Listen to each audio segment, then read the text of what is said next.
Hi, everyone. Welcome again to the Third and 10 Podcast, Season 3, Episode 16. I'm your host, Nathan Nguyen, joined by my guy, Brian Germinaro, as always.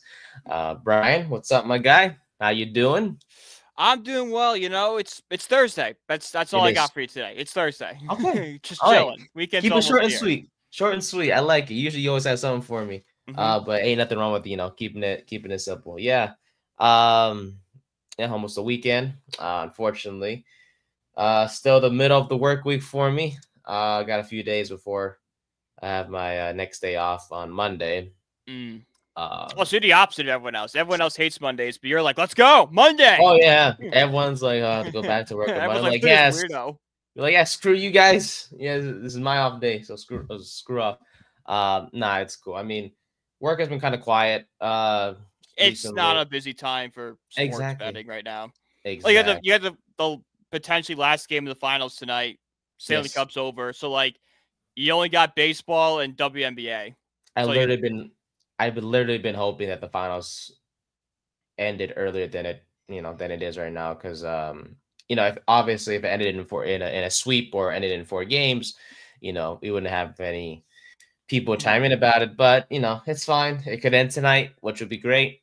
And honestly, uh baseball and the WNBA aren't as, and it's no They're offense to not them, as but better. They're not big. They're very niche betting. Like if you're yes, into those sports, you bet on them. But like the normal gambler isn't seeking those out that's damn like they right. That's would a football or basketball. mhm. Maybe WNBA gets bigger now because like there's more star power in the league and stuff like that. Maybe more people start betting. I mean, Angel Reese bets are just hitting right now like crazy. So Yeah, I think it was you that mentioned the other day, right? Whereas when people are betting on Angel Reese to miss her for first shot yeah. of the game, and it's just super hilarious how like the guys are huddled up and they like get hmm all excited, and when she misses, and they're like, yeah, and they all start jumping up and down, and stuff like that. Uh, Dude, and she's an interesting player. I mean, because some people will say, oh yeah, she's good and everything, blah blah blah, but like in reality, She's like not. She's like the toughest player to judge, because she's very good at rebounding and she has the personality to be a star. yes, It's just she doesn't do the simple things to be a star. Like yes, she can't make a layup. Her shots look horrific. She's a very big ball hog when she doesn't have the skills to be a ball hog. Like Carmelo Anthony was a big ball hog, and that's all been known. But Melo would drop 25, 30 points a night. Angel Reese is shooting 29% from the floor right now. So it's hmm like you're not good enough to be that player. hmm and she's a great rebounder. There's no Yeah, you if, can't ands, or take that buts away about from it. her. But at the same time, how many, 30, 40% of those rebounds are off shots she missed. Yeah, which I guess she's trying to trademark, She's called trying to do that. rebounds. Yeah, I heard that was a conspiracy to try to take away from that guy on TikTok who did it. Mm. I don't know how true it is, but that is a conspiracy out there that she's trying to do that so people stop calling her rebounds that. Uh, eh. Look, man, and all credit to her. She's in the league. She's making money. She's doing her thing. Endorsements as well. Good for her. And we're not gonna obviously slander her too much. But at the end of the day, She when can't make a shot. she Like can't make a I'm gonna shot. slander her. She cannot make a shot. Yeah, and in the past, she's Like been like, so that's not me talking bad about her. That's a it's facts. anyone who watched basketball will watch Angel Reese and go, "This girl can't shoot. Like Yeah. she cannot shoot." And in the past, when she's talking about how, they don't watch Salik because of one player, that they watch it because of everyone else, including herself. I'm like, yeah, but at the same time, the league rose because Caitlin Clark, Yes. you The know, rise of the NBA, the WNBA, is because of Caitlin Clark, but she is right. There is, once you get into WNBA because of Caitlin Clark, there's so much more to watch than just her. If you hmm like basketball, you're going to like watching players like Sophia Cunningham, Paige Beckers, and all these other great stars that are in it. Wilson, Cameron Brink out in Los Angeles. There are great players out there to watch. It's just kind of like the Caitlin Clark is the introduction to it. Kind of like how, this is a really bad example, I'm going to hate myself for saying this. It's like how Taylor Swift fans were introduced to the NFL because of Travis Kelce, but they might be like, oh, I like this sport, and watch, Josh Allen and Lamar Jackson. It's how they break into the league. You break in by watching Caitlin Clark, and you watch Caitlin Clark enough. It's like, oh, wait a minute, hang on. Breanna Stewart's really good on New York Liberty. And, Ija Wilson's great on the Sparks. I got to go, the Aces. I got to go watch her now. So both sides are right. Yes, we're not just watching WNBA because of Caitlin Clark, but a lot of people getting into WNBA because of Caitlin Clark. Yes, sir. Damn right. Damn right. So, I mean, shout out to the WNBA. They have a bunch of good players that honestly, I know Caitlin Clark's like you mentioned, she's the main. She's a player that LeBron. Everyone knows. She's the face. She's the face. The show getter. Which is crazy. But just because, everyone watches LeBron James, the NBA, doesn't take away from the greatness of guys like a Steph Curry or a Giannis or a Luka Doncic. It's just that this is the best player. We want to watch him play. It's the same thing with Caitlin Clark. It's not diminishing how good Breanna Stewart is or, a Sue Bird was back in the day. It's just she's the face. Sir, isn't that crazy though for Caitlin Clark to be like the face of the league in just less than 2 years? Well, she's setting all the records. Of course, like when you set records the way she is, of course you're going to be the face of the league. She's unbelievable though. Her shooting, her passing, and defensively, we haven't really seen too much from her. But I mean, she gets the job done. But we have Sophia Cunningham kind of being her bodyguard. Like, hey, damn right. Cares about who cares about her defense? I mean, let's be honest. We didn't talk bad about her about a few weeks ago. We didn't talk bad about her. We talked about a scandal she was involved in. That apparently is not true. Exactly the person in the wrong in that scandal. She doesn't look great in the scandal, but it's more on the guy. There you go. Yeah. So, and that's still, we haven't heard too much about it since then. I have not heard a single thing about this. Maybe I'm not just plugged into the WNBA like I should be, because I do enjoy it. When I watch it, I'm like, oh, this is good. I should watch it more. Oh yeah, but I'm glad she's stepped up for her teammate. As she should, as anyone should be, because Clark has definitely been physically abused during the games, man. Yeah, there's some cheap shots. Yeah, there's some jealousy, and I think it's fair to say that.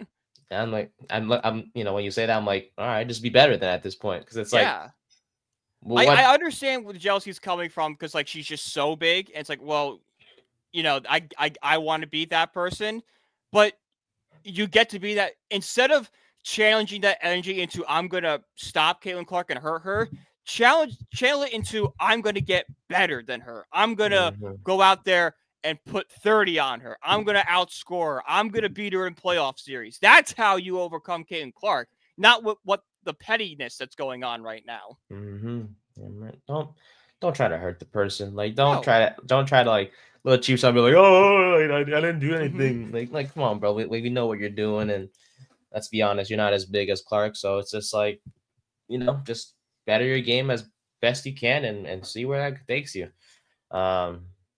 But no, definitely Clark, face of the league. There are other great players out there in the WNBA, but none as good or as influential as Caitlin Clark has been these past couple of years. So shout out to her. But Caitlin Clark can open the door for these stars to become more influential. We saw the Liberty play the Fever on Saturday. I think the Fever beat them, but that was on ABC in primetime. You're getting to see all these great New York Liberty players who just won the WNBA championship. Yes, sir. This team won the title? Let me look into them. Sabrina, what's her name? Ionescu. Yeah. Oh, my God. She's really good. I'm going to start watching her now. You see how it opens doors that weren't there previously before. Opens a pathway for everyone else to get attention. Before, the WNBA wasn't on ABC at 3 p.m. on Saturdays. That was whacked out. Sports was gone. So it opens the door for everyone else, and everyone should be not thankful isn't the right word, but rather just be like,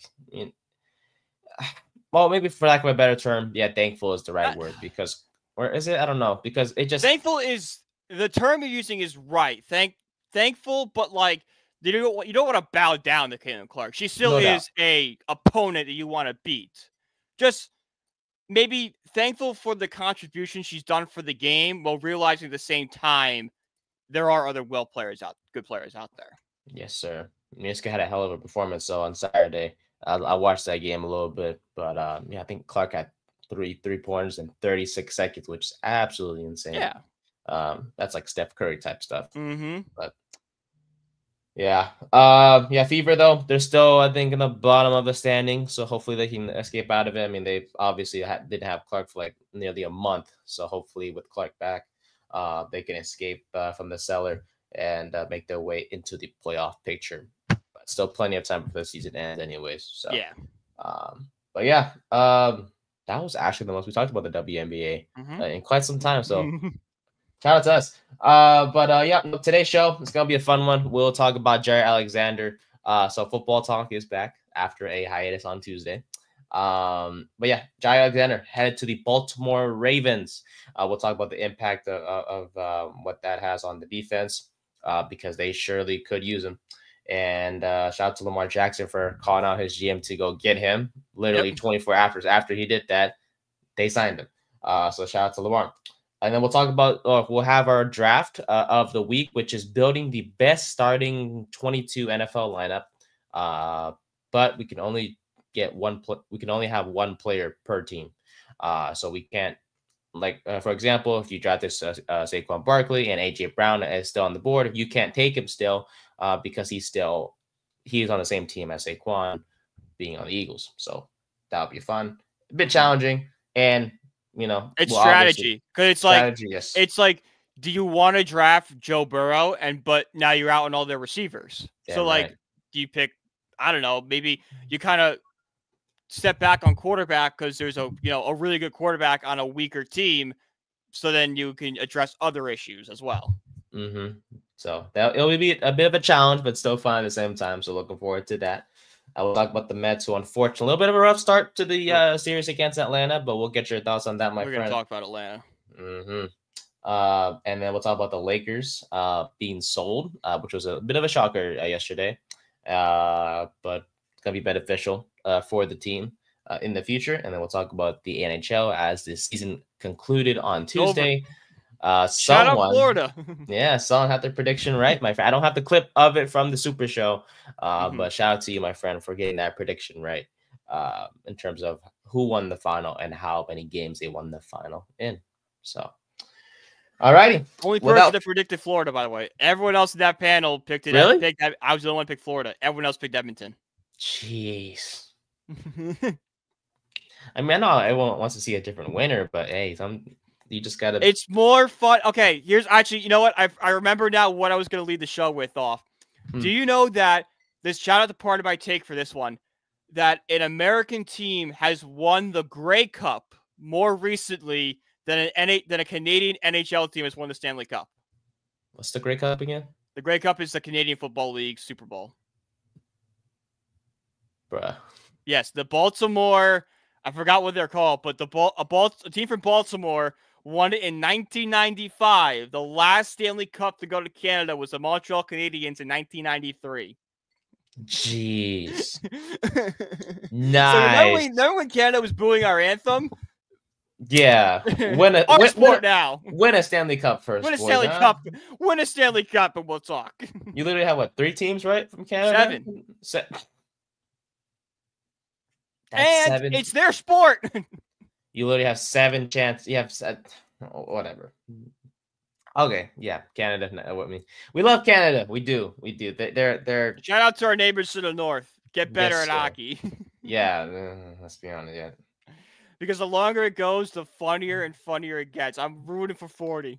I think we're at 32. I think we're at 32 right now.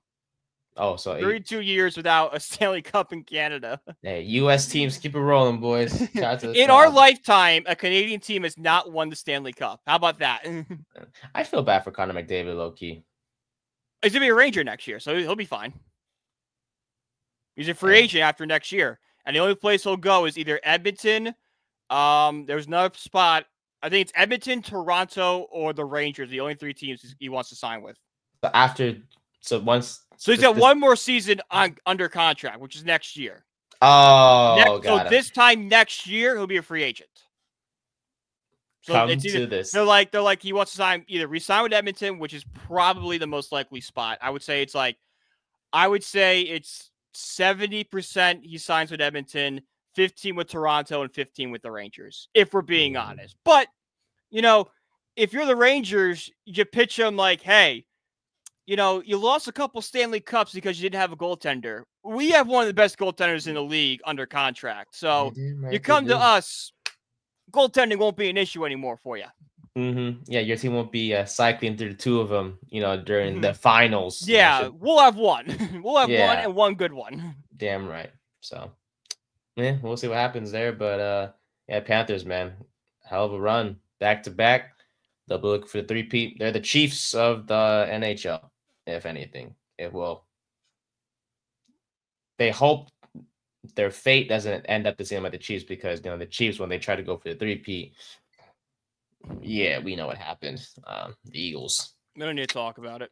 Yeah, BTA. So, all right, but what we will talk about is the Baltimore Ravens and Jaire Alexander, who makes his way or finds a new home with a AFC North team. So he goes from the NFC North to the AFC North. So not much of a change in terms of division. Well, yeah, not much of a change division wise. You're just going from Green Bay to Baltimore if there's any sort of major change there. But yeah, he was released not too long ago. We talked about that a few weeks ago, or a few episodes ago, actually. We talked about the teams that he could possibly go to, and if I'm not mistaken, Baltimore was one of the teams that we did mention. Yep. Because they do need some secondary help, and he kind of joins more of a true Super Bowl contender in the Ravens compared to the Packers. It's a 1-year deal, up to $6 million with incentives, so pretty cheap for a corner who, when healthy, he is a difference maker. Like, he is a all-pro, Pro Bowler type guy. But that's literally the only problem, is that he's a difference maker when he's on the field. He has dealt with injuries for the past couple of years, unfortunately. But the Ravens gave him a 1-year prove-it deal, as they should, or as any team should have, if they wanted to sign Jaire Alexander, because you kind of want to see what you'll get from him and see if he can stay healthy. And honestly, if there's any team that needed him, it was the Baltimore Ravens, who has some defensive issues last year. Fun fact, throughout the first 10 weeks of the regular season, they surrendered the most passing yards in the NFL per game. Yeah. They did lock things down, though, from weeks 11 to 18. They were actually first in every defensive category, where there's points per game allowed, yards per game, passing yards per game, and third down conversion rate and whatnot. But at the end of the year, they still allowed the second most yards. The entire season per game. So good addition for the Ravens. Your thoughts on this, my friend? How impactful will this be? Because I think it's simply put it, for me, this defense got a lot better. I love this. I love this move for Baltimore. It's a risk you have to take. A big thing for Baltimore this offseason was addressing that secondary. When you're in the AFC, you have Joe Burrow in your own division with that great receiving core. You have to get to the Super Bowl. You're gonna have to go through teams like Josh Allen, the Bills, Patrick Mahomes, and the Chiefs, Justin Herbert, and the Chargers. That's a hard matchup to go up against. So when you're facing all these great quarterbacks, you need a great secondary. They got Starks from South Carolina with I believe their first round pick or early second rounder. I love Starks. I think he's going to be a real difference with him. You pair him up with Kyle Hamilton, who's already good. Nate Wiggins out there is not bad. Now you bring in Jaire Alexander. You have a solid secondary that can go up against any true star quarterback and lock him down for a game. Yes, sir. Yeah, when we've seen with the Packers, when Jaire's on the field, it translates to success. When he was on the field for them, they were 10-4. The defense allowed a 64% completion percentage. Passer rating allowed was 85.5, but when he was off the field, things did not go too well for them, as completion percentage and passer rating went up without him on the field. So for Baltimore, look, they were going to go into this year with Chidobe Awuzie as their cornerback number 2. Yeah, like, come on, you can't do that. And shout out to Awuzie, man. Like, he's obviously an NFL player, and he's a he's a solid. He's an okay corner, but Alexander, a big upgrade for sure. But solid doesn't win you Super Bowls. That's what you have to remember at the end of the day. A solid player is nice to have as your depth piece, as your third. If he's going to be in a starting role and starting, that's a weakness. I'm sorry. I don't care how solid you are. I want good. I want great players if I'm going to win a Super Bowl. Yes, sir. And Alexander, when healthy, is a really, really, really good player. And he reunited to Lamar Jackson again, who actually I didn't know this. They were teammates back in Louisville from 2015 to 2017. So it's good to it's a good long to see him. time ago, which is the crazy part. I know. Like Louisville Lamar Jackson. If you ever just he's a sneaky great highlight reel to throw on sometimes. Watching him at Louisville. He won the Heisman that year. I believe it was the 2017, right? The year before he entered the year before. I believe he won the Heisman. If I'm not, I could be wrong because he definitely was a finalist, but I'm pretty sure he won it. I think it was 16 that he won it. The 17, I think it was somebody else. Yes, Heisman was 16. 2016, he won the Heisman. There you go. I mean, shout out him from Louisville to get a Heisman. He's probably the only Louisville player besides some sneaky slippery Bob McGee from 1944. Yeah, if you're winning it from a team in the ACC, you're doing something right. Let's be honest, because all the big winners come from like the Big Ten and the big SEC conferences. Yeah, exactly. So, but yeah, that lineup looked like this for Baltimore. Nate Wiggins at one side, at one corner, Alexander on the other side, Marlon Humphreys and the nickel, Malachi Starks and Kyle Hamilton at the safety position. So, if all goes well, the defense should look really good. Malachi Starks didn't go to the Vikings, so he sounds like such a Game of Thrones character. And that would have been lit. With the North being like a big thing, like, oh, we're the North, and like the North being big in Game of Thrones, it would have just been a marketing, the marketing team would have just saw dollar signs. Like, cha-ching, we have content. We don't got to do anything now. You don't even have to try anymore. I forgot who they drafted in the first round this year. Because they were ahead of the Ravens. They drafted Donovan Jackson. I was gonna say, it was like him. Yeah, that was a kind of a reach. Jackson was a second round guard for me. He wasn't too big. I mean, he was one of the best guards. But when you're trying to protect your quarterback, like I feel like there's certain positions you reach on, like quarterbacks one, and offensive line and defensive line are kind of the three areas you're okay reaching on. Yeah, and Jackson, he's a need because JJ McCarthy's going to be under center next year, so you want to protect your young quarterback, or this upcoming season, I should say. So you want to protect your young quarterback. But coming off a knee injury too, a major knee injury.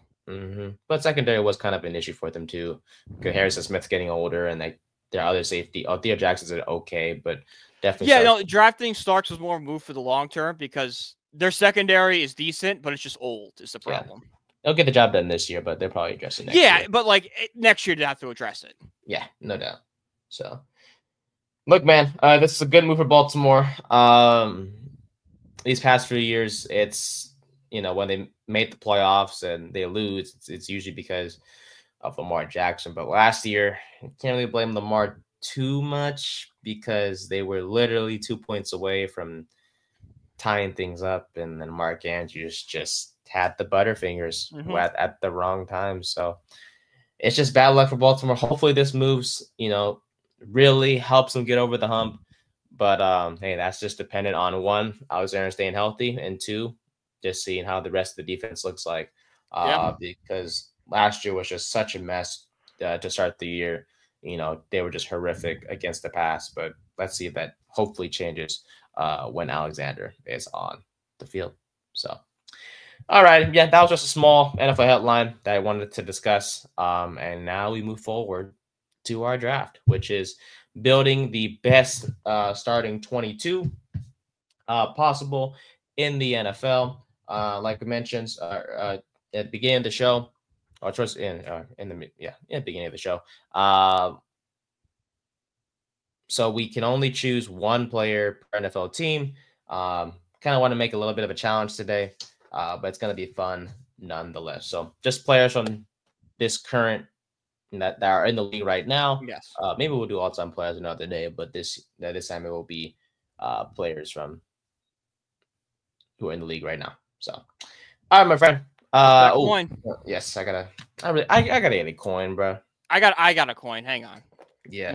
In this desk of mine, I have a coin Give, somewhere. give me some Messed reality, desk. man. Give me some reality, man. Here, I got a pin. That will work. Yeah, I got a pin. that would be So fantastic. All right. the butterfly is That's heads, lit. and this is tails. That's Ready? lit. All What do right, you bet. want? Give me heads. Heads. Let's go, baby. First round pick. Our first pick overall. All right, so let's get it. All right. I literally have a whole list right here. I'm trying to look at it right now. Yeah, I think it's easy. Give me Josh Allen. Let me knock out Buffalo. That is the pick. Because what else are you gonna take from Buffalo? Yeah, exactly. You know, like Ed Oliver, like not to Ed Oliver, but he's not one of the best D tackles. Like there's other D tackles I like to consider. But Josh Allen, MVP player, newly husband of Hedy Seinfeld, amazing couple. Love seeing them together. And just the GOAT. He can do it all. He's got an arm. He can run. That's the guy I want on my team, baby. So give me Josh Allen. All right, man. What do you got? I'll give Patrick Mahomes. I'll just knock out the Chiefs right early.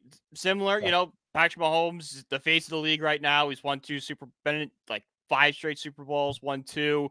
Has been talked about the next Tom Brady already at such a young age. This is a perfect pick for me. I know there's some guys in the Chiefs you can argue, but there's no one that would make you second guess it, and there's not another quarterback on the same level as Patrick Mahomes that would make you want to go back. He is the face of the league. Mm-hmm. Well, maybe Josh Allen over. Oh no, hope it's gonna be tough. Not right now. It'll be tough because you got to win. Josh Allen has to win. Like, you can't be the face of the league if you keep losing to the same guy over and over again. You know, he literally beats him in the regular season. When he gets to the postseason, just bad juju happens. Doesn't matter. It's Manning Brady right now. Yeah. We're in the early stages where Brady just killed Manning all those years. Mm-hmm. So hopefully Josh Allen turns it around. For my sake, I don't want to see the Chiefs succeed no more. I'm a hater. I'm sorry. All right, running backs, my friend. Who you got for running back? I'll give you Saquon Barkley. You know, if I had to pick an Eagle, I don't want to, but at least he had some Giants ties to him, so it makes me sit a little bit. Plus, a backfield. You know, Patrick Mahomes sort of Saquon Barkley is every football fan's dream. I think there were possible talks of him going to the Chiefs at one point. I would have loved it. I would have liked it more. I would have been fine with it. I'd be rooting for Saquon even more, but he's on the Eagles. I have to limit my fandom for him. Oh no! There's no fandom for he's okay. Dead. He's straight up dead to me. I'm thankful for him. When he plays this, I hope he gets like 20 carries for like 10 yards, like he used to do back when he was with us at one point. So okay. Let's see. I'll take out the ring. Give me the Super Bowl. I didn't realize this, but I already banged out the Super Bowl. What do you mean? Oh, Eagles and Chiefs are gone. That's a Super Bowl for me. Oh, that's true. Yeah, that's true. Super Bowl's gone. True. There you go. Yeah, give me him. Give me Derrick Henry. Yeah, that's the other guy I thought of. Yeah, that other than Saquon, he's one of the best running backs in the league. Powerful runner. He can just run over people. Approaching the age 31 now. And he's just a power back. Not slowing down. You know, he really isn't. So give me him at the running back position. Wide receiver. My first one, give me. Yeah, I'll take it. Give me Justin Jefferson. Our best receiver in the league right now. You can make the case for Jamar Chase if you really wanted to. But he is, even last year with Sam Darnold under center, there's so much uncertainty at the quarterback position after Kirk Cousins left. Jefferson still produced, and he is just a dog, man. Coming from LSU, he is just such a productive receiver. He can do it all. Great route runner. He's just great at everything. And definitely going to be the guy that will be leading us in the flag football Olympics in 2028. So, yeah, that's my guy. So, all right, buddy. Give me Jamar Chase. Well, he's, arguably one of the best receivers in the league. And outside of him, there's no one really on the Bengals you take. Like, you could take Joe Burrow, but, like, if Patrick Mahomes is in there, you kind of want to go with him. Running back situation is not, there's no one at that elite level yet. You could take T. Higgins, but you're really going to take T. Higgins over Jamar Chase. And we all know the story of the defense. Like Trey Hendrickson, that's the only guy, but I could find much better defensive ends than him. Give me Jamar Chase as my first receiver. And then for my second, give me Brian Thomas Jr. of Jacksonville. Ooh, damn. Yeah, 1,000-yard that. receiver in his rookie year. Has a great repertoire with Trevor Lawrence. And plus, like, who really else is there on Jacksonville besides, again, a defensive end? But there's so many great defensive ends in this league I can find on other teams. That's good. I like the strategy. Ooh. Yeah, I'll take the risk. Yeah, I'll take the risk. Give me Amon-Ra St. Brown. Was gonna go with AJ Brown, but I'm hoping a player from the Eagles at their position that I want is still on the board. But look, arguably Amon-Ra St. Brown has been such a star. He's more of a slot receiver more than anything. We see more in the slot compared to the outside. Unless I'm being a complete casual with it. But from what I've seen, he's mostly in the slot. But he's been such a productive guy.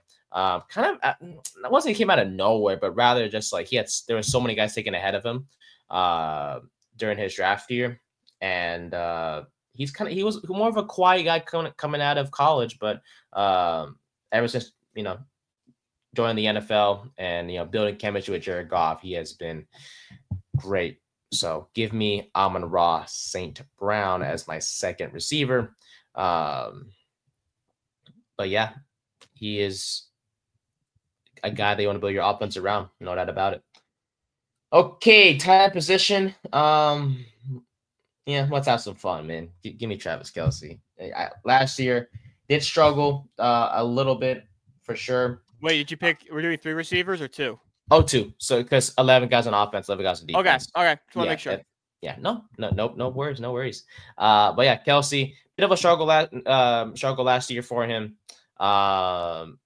He just didn't look as productive and everything, and he had the lowest graded season, PFF season of his career last year at a 71.7. So it does kind of seem that age is catching up to him, but hopefully he bounces back. And honestly, when everything goes well and when he's not constantly freaking being double teamed, he is the best tight end in the league. Now, you could argue that Brock Bowers, Sam Laporta, guys like that are on their way to overpassing him. And last year is George Kittle as well. I forgot to mention him. Look, they're great tight ends too, but to operate at the level that Kelce has been over the past few years, or throughout his career, I should say in general. For now, Kelce is still the best tight end in the league for me. So give me him as my tight end. So my friend, I'll just take Brock Bowers then as my tight end. One offensive rookie of the year, set the rookie receiving record hours after Malik Neighbors had just broken it. He's going to be the superstar. He's going to be the future of that Raiders offense. Him and Ashton Genty are going to make a dangerous 1-2 combo with Pete Carroll as their OC, as their head coach. They're kind of reminding me of those early 2010 Seahawks offense right now, when you kind of had I don't want to say underwhelming receivers, but not like top tier guys. Like, I like Jacoby Myers. No one's arguing he's a wide receiver 1. I think there's a lot of upside with Beck. Again, no one's arguing he was the best receiver in this draft. But they have a great tight end, kind of like the Seahawks. I'm trying to remember who was on that Super Bowl team for them, who's their tight end. But I think they had a decent guy. I know they had Jimmy Graham for a while. And then, of course, they're running back with Lynch. So give me Bowers. And then for my first offensive lineman, give me Garrett Bowles of the Broncos. They're left tackle. Constantly a top 10 left tackle according to PPF. Has a great job this year helping Bo Nix. He's the future of this team. All right. I like that, my friend. Let's see. Left tackle. I'm gonna go to San Francisco and get me Trent Williams as my first offensive lineman off the board. Look, Williams, man. Look, we love Andrew Thomas. That's our guy, and when healthy, he's really good. But Trent Williams, you look at everything he's done, especially at the age he's 37 right now. And did miss some time last year, but he still had an 85.6 overall grade when he's on the field. And before last year, he had a grade of at least 90.0.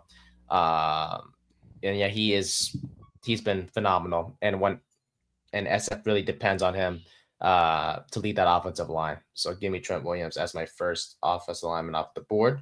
My second one, I'm going to Indianapolis. I'm taking Quentin Nelson from the Colts to play my left guard position. I'm just going down the line to make it easier for myself. But no, Nelson, man. On an offensive line who they're like an average line, but Nelson kind of keeps them afloat. Yeah. But yeah, he has the second most PFF wins or above replacement at 1.31 among guards over the past 3 seasons. His 81.3 Pro Football Focus overall grade last year is 4th among all guards that qualified. But yeah, man, he's been solid, man, and he's a guy that I feel comfortable that will help open the holes for my running back to dart through. So give me Nelson to take my left guard position. You're up. Oh crap. Take your time. Okay. Give me Joe Alt of the Chargers to go on my right tackle spot. Damn. He is the Chargers' former first overall pick, first round pick from last year. Notre Dame boy, only had 4 penalties the entire time at Notre Dame. He's going to be a very good tackle in this league. And then on my guard, give me free agent signing Damian Lewis of the Panthers, an over 67 for PPF grade this past year. The Panthers invested heavily in their their interior. The 2 guys they brought in has only allowed 11 sacks over the past couple seasons. So give me Damian Lewis at one of my guards. Okay. Let's see. Do I want to knock out? I kind of want to take him before you do.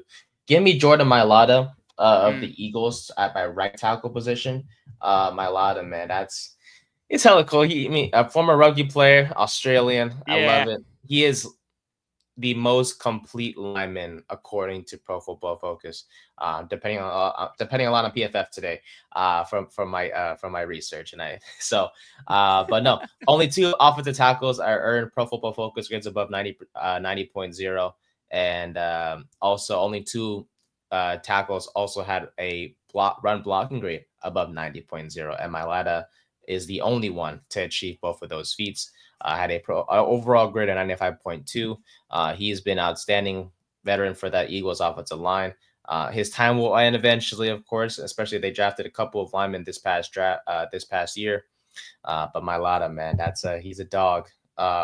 He's funny, and he is just an integral part of that offense who protects Jalen Hurts from getting hit. So give me him to play my right tackle position. And then at center, or on either center or guard. No, give me right guard. Give me Chris Lindstrom of the Atlanta Falcons as my right guard. Good pick. Good pick. Yes, sir. Yes, I'm kind of glad he's still on the board there. But he's dominant, man. 3-time All-Pro, led all guards in Pro Football Focus grade in the past 3 seasons, with a 95.5 mark last year, and a 24.6%. How do I say this?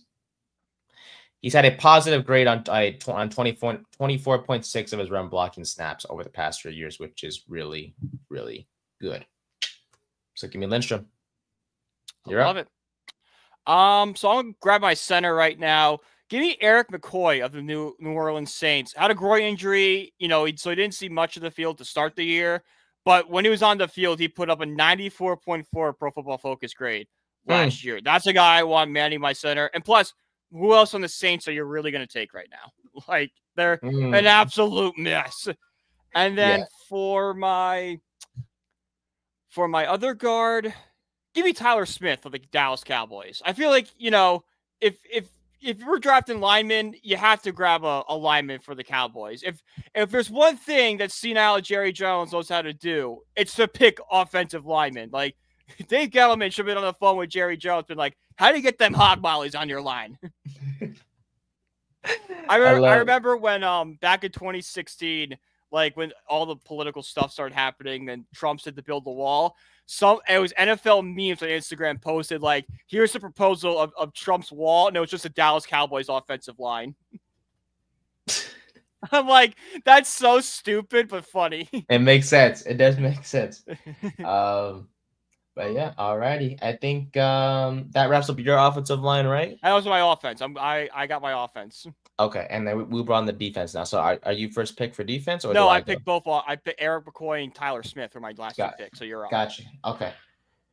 So to wrap up my offensive line, I picked the Chief already. Wait, did I knock out this team yet? I'm trying to make sure before I do anything. I took a Raven already too. Yeah, that's the hard part. You had to think, because like I thought about. Do you have a center already? No, I gotta get one. Okay. Okay, that's wait. Actually, I'm not gonna give away a pick then. Okay, no, I think I'll take this one. Give me Zach Frazier of the Steelers. 24 years old, heading on to his second year this upcoming season, but had an excellent rookie campaign, was fourth actually in Pro Football Focus overall grade at 77.9.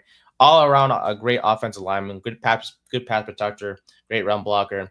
Let's be honest, he's going to be a great center that Aaron Rodgers will get to work with because look, man, you got to protect Aaron Rodgers at all costs because he can't scramble, so he's going to be in the pocket most of the time. So you better do your job. If you're one of the offensive linemen, and I feel confident that Frazier will do so for not just his current team, but also my hypothetical team here that we have. So offense is complete. We move on to the defense. So I guess I have the first pick here as well. That takes give me Myles Garrett. Let's get the Browns off the board, man. Myles Garrett. I didn't know he was an anime star or he liked anime. Yes, big anime guy. Yeah, did not know that until recently. But yeah, on a Browns team that kind of like some superstars, he is one of them. On that Browns team, finished as the NFL's top pass rusher for the third consecutive season, leading the league in a pass rushing grade at 92.8, total pressures at 83, a pass run win rate at 23.1%, and pressure rate at 18.1%. He is also the youngest player in NFL history to reach 100 career sacks and remains the only player to have 14 or more sacks for 4 consecutive seasons. That's a dog. Rough. Give me Myles Garrett. All right, bud. You're up. Give me Adrian Hutchinson with my first defensive end for the Lions. Not much to say about Hutchinson. He was the heart and soul of that Lions team. I feel like the whole fan base is kind of gravitated towards him, and being a local kid, being a Michigan guy, does help a lot. But when he was lost, there was legitimate concern of how this team was going to perform. They had to go out and get Zadarius Smith. They had to. They were kind of forced to go out and get him. So when you're that good, I'll take you on my team. And then for my other guy, give me Jalen Phillips of the Miami Dolphins. Okay.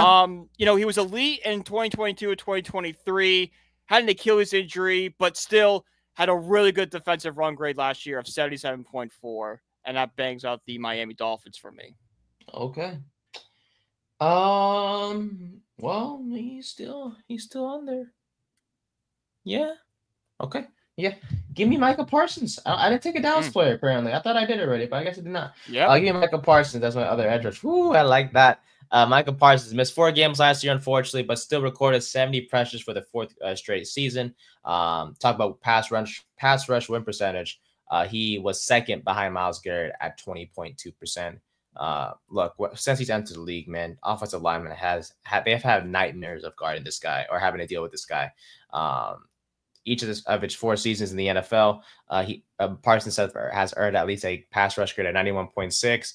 And let's be honest, when we face the Cowboys, he is the one guy I always worry about because 1, our O-line sucks, and 2, he's he has like he's a guy you have to build the whole thing, the whole program around. Yeah, and plus, I think he has a vendetta against the Giants, I guess, because he probably does. He told him, I guess we told him that we're gonna draft him. We didn't, and then he was pissed off at that. Well, you can't. That was Dave Gettleman. Dave Gettleman's an idiot. Yeah, we traded down instead of when he was right there on the board because we thought, we wanted to get extra draft picks, and we thought that Kadarius Toney was, really good, but we saw how that worked out. But yeah, give me Micah Parsons to finish up my edge rushers. So let's see, defensive tackles.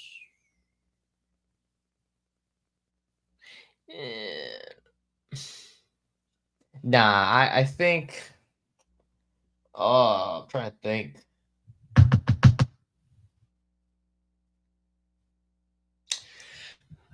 Give me Chris Jones. Give me Chris Jones. I will take him. I'm doing it for you. Just know I'm doing it for you. No, but Chris Jones was actually last year graded as the highest graded interior defender in the NFL, 90.2. This makes it in the 7th season in the past 9 years, or in his 9 seasons in the NFL, that he's had an 88.0 or higher grade in terms of Pro Football Focus, and has a 1.6 wins above replacement over the past 3 years, and this is the most among interior defenders. Look, we talk about you talk about Chiefs defense, you can't do so without mentioning Chris Jones.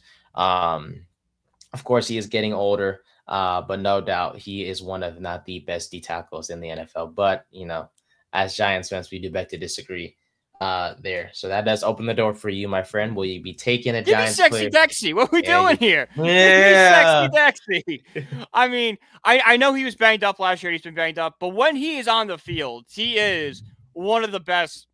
He is the best defensive tackle in this league. A Pro Football game of 89.9 last year. This guy is the heart and soul of this Giants defense. We'll build around him for years. And you know what, Nate? When did Dexter Lawrence have his best season? Was with what was it? Who was his teammate? Leonard Williams, my friend. Well, I haven't picked a Seahawk yet, so I guess I'll go Leonard Williams as well. I love it. To reunite that couple. I love that. I know that might not look great on paper, but if you watch those two throughout their tenures as Giants, those two were wrecking balls. And alongside Agent Hutchinson, this defensive line is going to hit some quarterbacks. Yes, sir. Yes, sir. Indeed.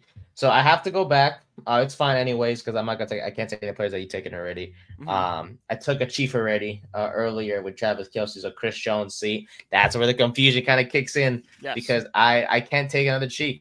So I'm gonna go back. I'm gonna take Jeffrey Simmons. So it's fine. You weren't gonna take him anyways. Nope. So Jeffrey Simmons from the Tennessee Titans. I thought about him, but when I saw Leonard Williams, I didn't have a Seahawk, I'm like, I have to give Leonard Williams on this team. Yes, sir. So I'm chilling. 5 sacks last year, 45 quarterback pressures, 81.6 of pass rush grade last year for Tennessee. He is the heart and soul of that Titans defense. So give me him. And then to round out my D tackles, I took a Steeler and an Eagle already. Give me Derek Brown, the guy from the Panthers. Young D tackle to play alongside Simmons. Played just 60 snaps last year. Unfortunately, Brown didn't, because he had a meniscus injury in week 1. But when healthy, he is arguably one of the most talented guys out there. Had a 90.1 Pro Football Focus grade in 2023, which is absolutely elite. And in 23, statistically wise, I should say, had I'm trying to look here. 103 tackles. Not much of a sack guy, but he racks up tackles, and he's a good run defender, no doubt about it. So give me him to round up my D tackle position. And now we can move on to linebackers now.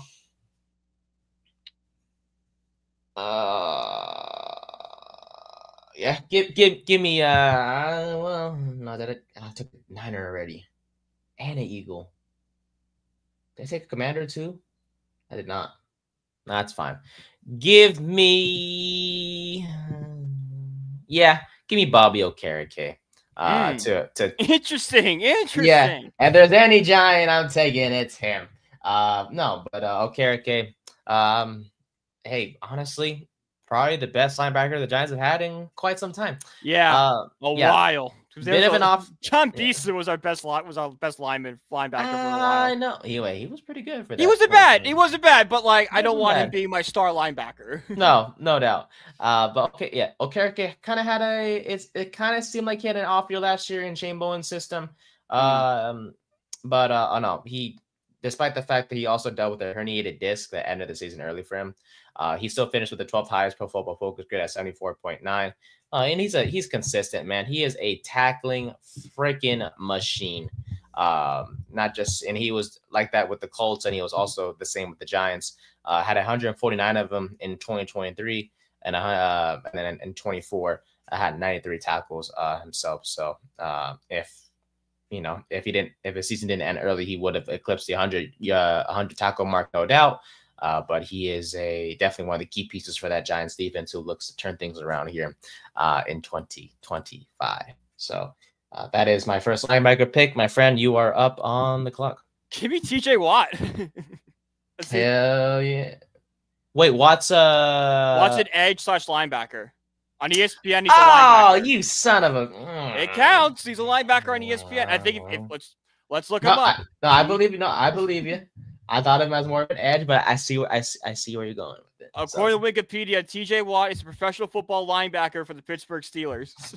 Wikipedia isn't always reliable, but I'm kidding. No, that's just a bunch of librarians afraid they're going to lose their jobs. That's all that is. I love it. Okay. Give me TJ Watt. I mean, like like I said, I'm in love with this defense right now. TJ Watt is the heart and soul of the Steelers defense. He is an absolute game wrecker for them back there. So give me him. And to pair up with him, give me Bobby Wagner. I mean, a guy who kind of had a bounce back season in Washington. It was great in Seattle for years. Kind of fell off the map a little bit, but revitalized in Dan Quinn's system. Give me Bobby Wagner. Okay. Dang it. That was good. That was going to be my guy. I'm going to go a little young here. I'm going to go Devin Lloyd from the Jacksonville Jaguars. I haven't picked a Jaguar yet. Unfortunately, the Jags didn't pick up his 5th-year option this offseason, but definitely has we'll try to prove show the Jags that he deserves a long-term contract there. Great. Honestly has an all-around game. Great run defender. Actually finished in the top 7 and run defensive grade among all qualifying linebackers in each of the past couple seasons. And is a great tackler as well. As he so far in his NFL career has finished with at least 113 tackles. Not much of a sack guy, but he will get the job done for you. So give me him at my other linebacker position. And to round things out, I was going to take Jack Campbell, but he is a Lion, so I need to take him off the board. Who do I want to take? I do not know. This is I'm in a bit of a pickle. Let's see. Oh, did I pick Denver yet? No, I want to save Denver. No. I want to save Denver. Give me Edgerton Cooper from the Green Bay Packers. Yeah, that was my pick. Yes. I took the guy from you. No, I'm kidding. But a hamstring injury last year did limit Cooper to only just barely over 500 snaps in his rookie season. But was actually just one of 2 linebackers that had a 74.0 Pro Football Focus grade or better in all 3 major defensive facets, which includes run defense, coverage, and pass rush, with the other guy being Zach Bond. And when he returned from injury in Week 15, had a 91.3 grade moving forward from there. And he honestly, the sky's the limit for him. And he's going to be a great young piece for that Packers defense, man. And like I said, just 23 years old. So bright future ahead of him for the young guy from Texas A&M. Go Aggies. And that rounds out my linebacker. So I think we're just waiting on you, my friend. And yes, I have a linebacker and a corner to pick. So yes, you do. Give me TJ Edwards of the Chicago Bears. I don't love it. He had a down year this year, but in the past has put up good production. Kind of hoping we recapture that. And then for corner, give me Sauce Gardner of the Jets. Because who else is there really for the Jets right now? Okay, Garrett Wilson, if he did pick the receiver. But But would you rather Garrett Wilson or Brian Thomas or Jamar Chase? Oh yeah, no doubt. The LSU boys, Yeah, LSU boys, exactly. love that theme. No, yeah, but no doubt, no doubt. Sauce Gardner, he's he's a good Sauce, one. yeah. I know he had a down year this year, but I think he'll step it back up. Yes, sir. I believe it. For my corners, I would take Denver off the board here and give me Patrick Surtain the second. I knew that's who you were saving too. Yeah, I remember when there was conversation of the Giants possibly trading for him, which would have been amazing if we got Surtain. But Denver's smart holding on to him. He was the defensive player of the year last year. Recorded a 89.5 Pro Football Focus coverage grade over the past 3 seasons, ranking second amongst cornerbacks. And look, man, he's often asked to cover the other team's best receiver, and he's done so at a elite level, allowing just 0.77 yards per cover snap across the past 3 years. And when teams when targeting Patrick Surtain II, they don't have much success, honestly. Actually, when targeting him, I'm trying to find. I had the stat and I just lost it. Great. Oh yeah, here we go. They don't target him. Actually, he was targeted just 52 times in 2024. But despite that, he recorded 4 interceptions and had a 7.7 interception rate per target, which was second best in the league, and allowed just 6 completions for 15 yards or more, which is really, really good. So give me him as my first corner off the board. My second one.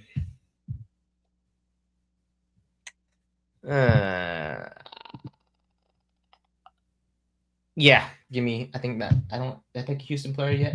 I did not. Give me Derek Stingley Jr. From the Houston Texans. Had a poor rookie season, but he's had a 90.3 coverage grade over the past couple of years, which is the best among all corners.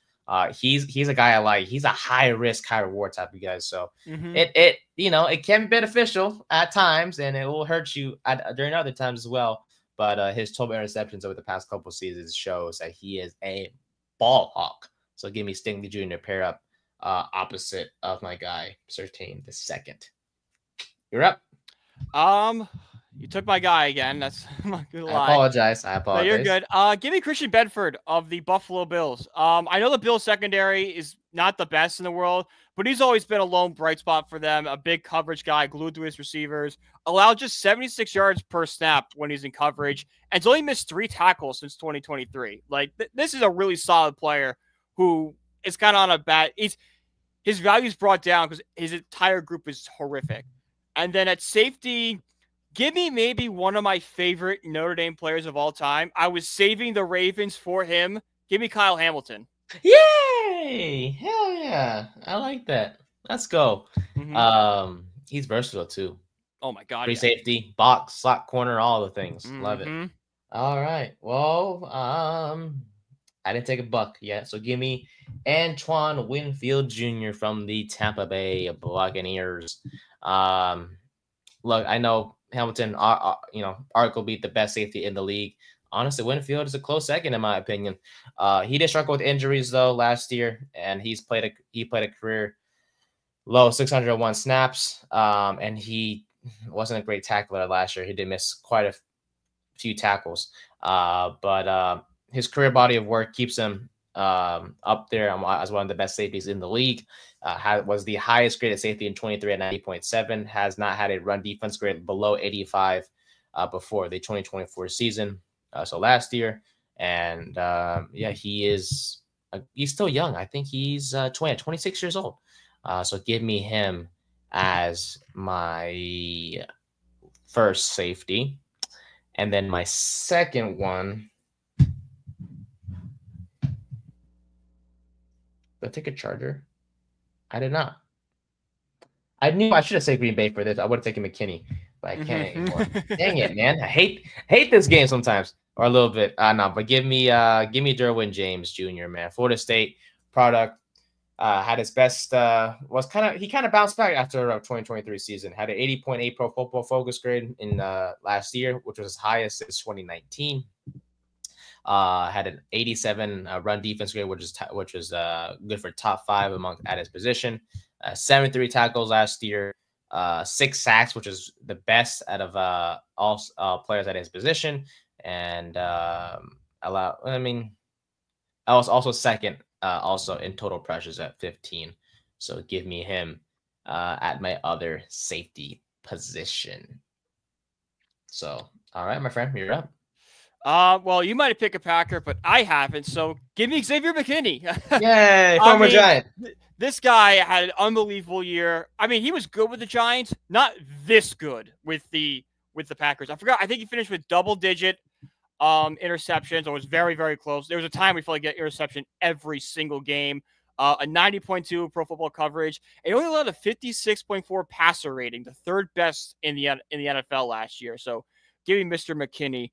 And then for my kicker, give me Chad Ryland of the Arizona Cardinals. 28 for 32. That's an 87.5 hit percentage. And with a long of 58, I like what I got from him. Okay. Ooh.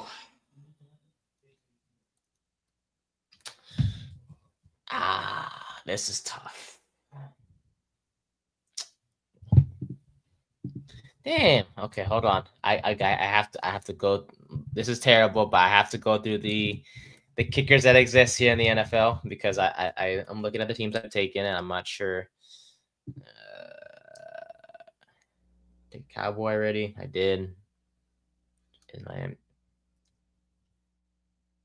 Did I take a Raider yet? I didn't. Aha!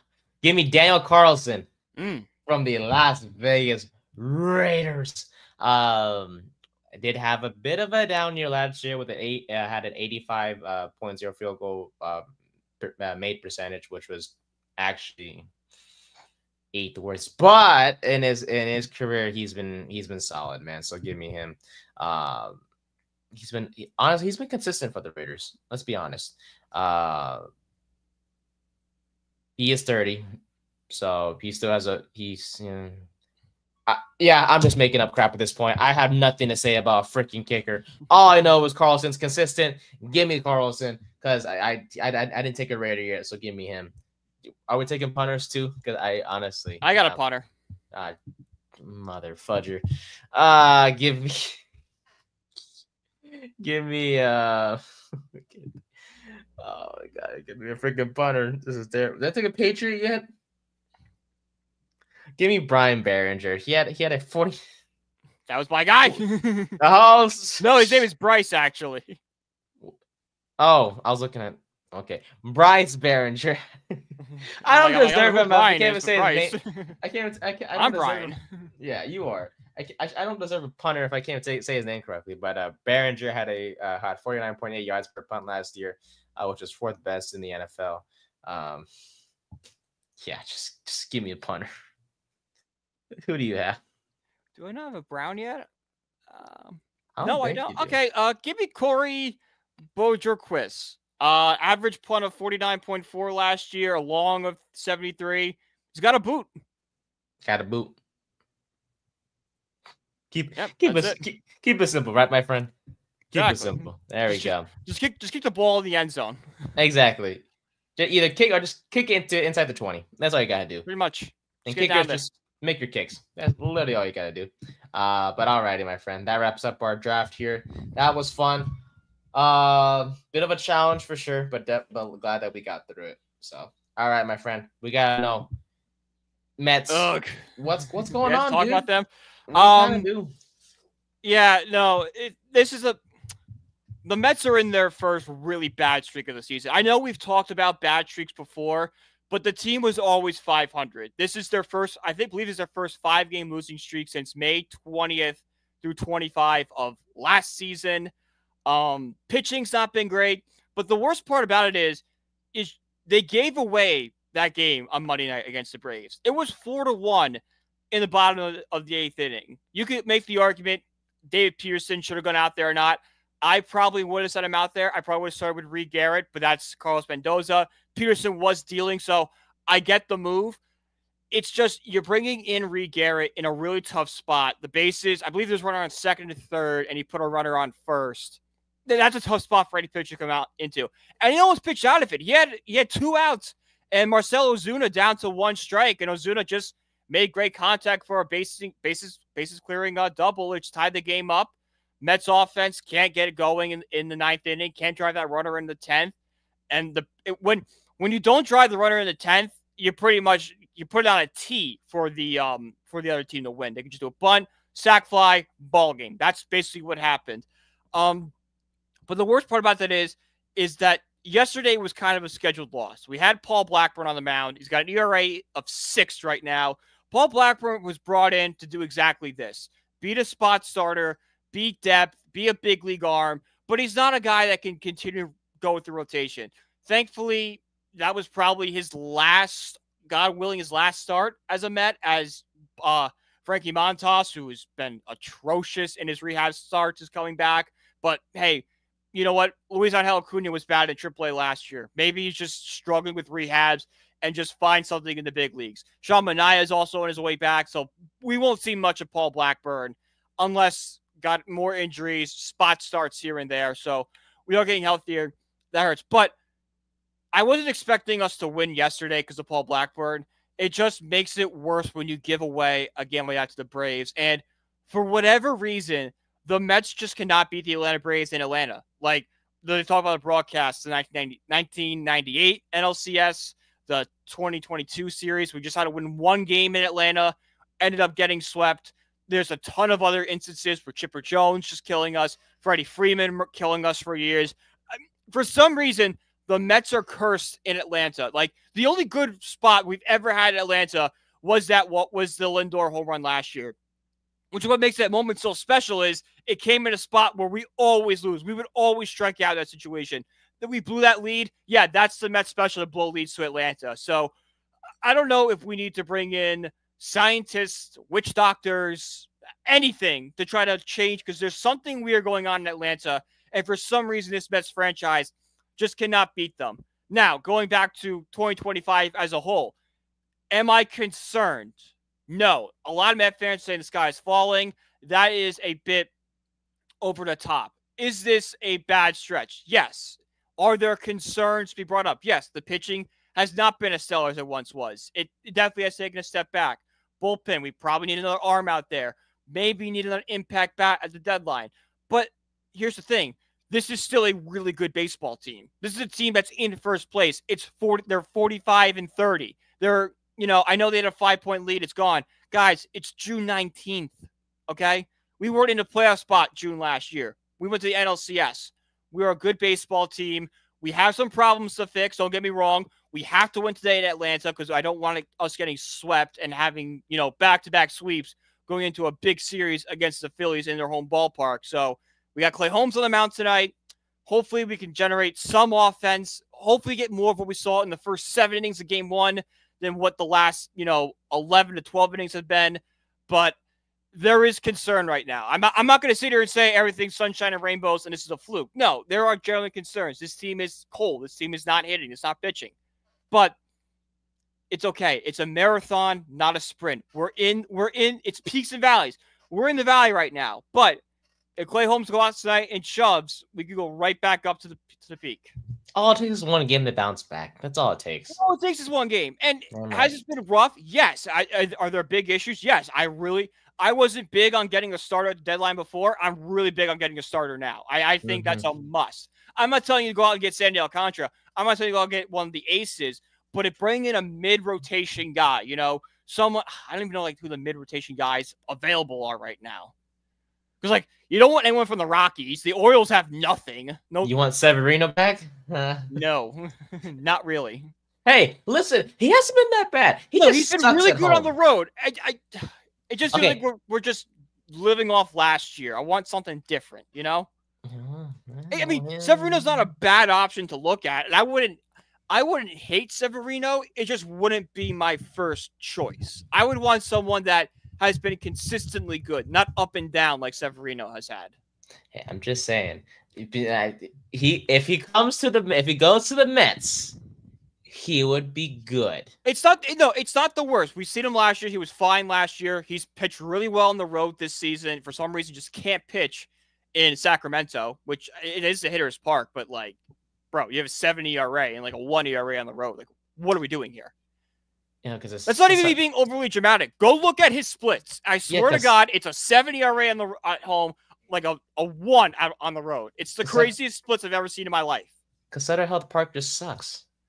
It does, but like, how is there that big of a discrepancy between? There's 6 points. Okay, if I named a couple pitchers, can I just get a yes or no from you in terms of okay? Let's see, Jake Bird from the Rockies. No, he's a reliever. I take that back. Yeah, I was gonna say, he's a reliever. Edward Cabrera. Who's he pitch for again? The Marlins. I would take a shot. I take a shot. Okay. How about Andrew Heaney? 3.5, 3.33 ERA. Yeah, 34. I would probably do it. Okay. Zach Littell kind of seems like a nah. Yeah, that's all I got for you. I'm just looking at MLB.com's. I mean, we're still kind of a month out, so like the names are starting to bubble up now. I think once we get closer, we'll know. Yeah. I would say like July 1st, we'll have a good idea of what the pitching on the market is, and we'll probably do like a Mets trade deadline targets on this spot one day. That'll be fun. Yeah. A's, sell everyone because y'all suck. God, I hate. We should do a Mets and A's team like the past like 5 years or something for a draft. I'm gonna be depressed as hell, but okay. I mean, I'll have fun. We will. Just the A's are disappointing me. I want to see a winning team, and now I feel like I hate losers. Oh, this is what real baseball looks like? Yeah, that's what I was saying. Oh, this is what a real offense looks like, scoring runs. Oh, that's what a real pitching staff can do. Like, sheesh. This is what a real ballpark looks like. No, but it's fine. I'm just being a hater. But no, all right, good stuff there. Hopefully the Mets can bounce back this weekend, and hopefully we have good things to say about them when next Tuesday rolls around. So, all righty. Final segment of the day. The Los Angeles Lakers have been sold.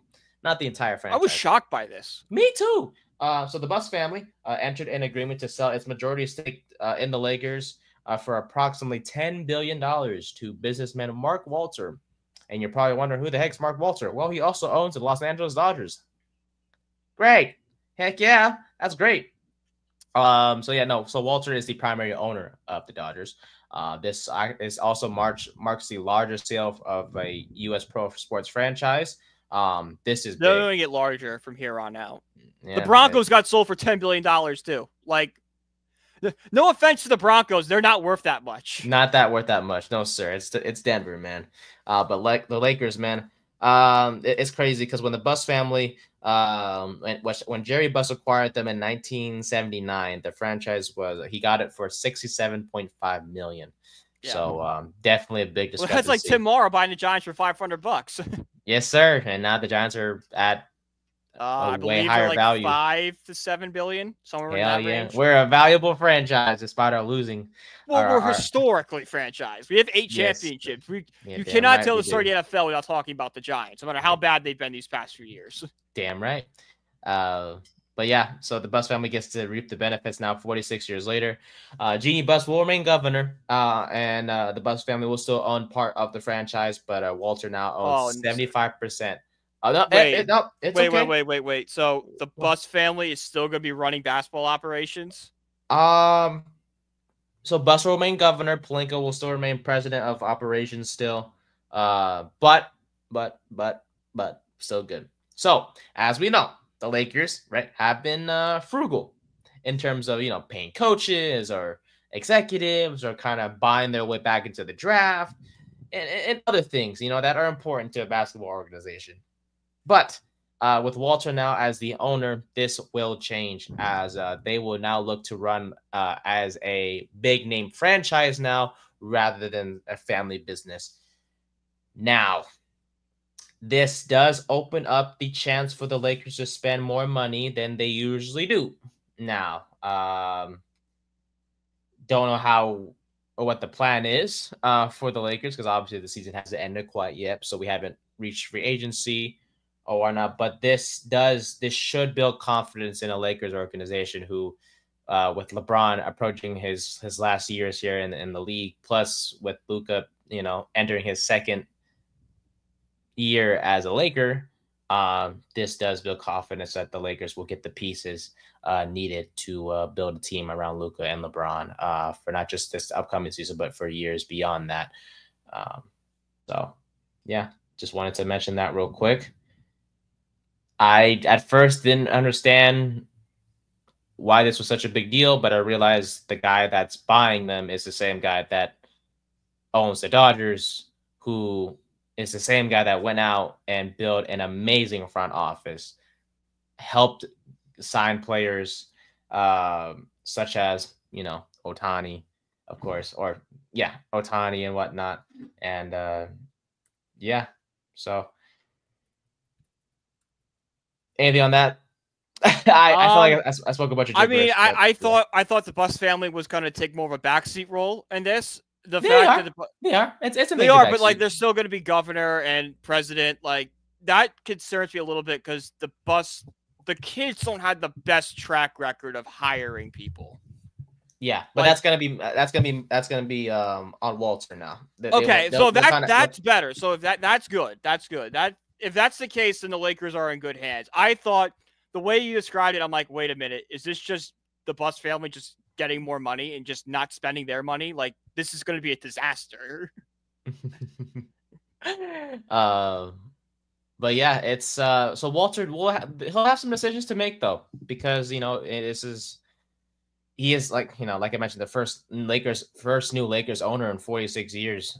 So first order of business for Walter, LeBron. How long are you gonna? You need a decision. Yes, sir. And then also Luka. Not Sports Center one in Bristol, Connecticut, at the YMCA, like behind the scenes this time. Yeah, for sure.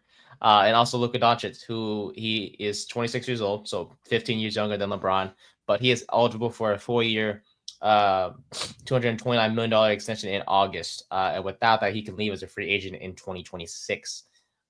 So we'll see what happens there. And then, of course, from a operational point of view, is Walter going to stick with Pelinka as the team president? I can't even talk. Will he stick with Pelinka as the team president, or will he possibly bring back Magic Johnson, who kind of fell out with Pelinka a few years ago, and is a fellow Dodgers partner of Walter? So we'll see how that goes. Will they possibly make a new arena? Who knows? There's a bunch of things. Can we go back to calling it the Staples Center and not whatever the hell they call it now? That would be nice. Honestly, this does kind of raise some red flags for the other teams across the league, because the Lakers are not willing to spend now with Walter. I can tell you that. So you could say the Lakers are sort of back. I mean, they were back when they traded for Luka. That was when the Lakers were back. But we're so back now. Yeah. So, trust. Like that's an old school Laker move, getting Luka. Like, we're going to go get the stars. The superstars are coming here. Yes, sir.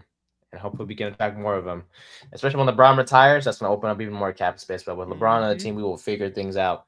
No doubt about it. Hopefully you'll have Bronny. Oh, yeah. Watch. I give it a week before Bronny's cut. He's not that. He was okay and here and there. Bronny's only on that team because of LeBron. That's it. Oh, let's call it spade a spade. But he can develop into something good. You never know. True. All right, my friend. Let's move on to pickles, and then we can wrap things up here. Let's get the good vibes for tonight. Give me Clay Holmes. Clay Holmes, yes, sir. Let's see. All right, we got a righty. Oh, he's a pitcher. Righty American pitcher from the American League Central or West. Okay. Give me Hunter Brown. Nice. Ooh. I like that. All right. A's, Angels, Rangers. Who's the other one? Mariners. Ooh, give me Jack. Jack Leiter's a righty, right? He is. What does he play for again?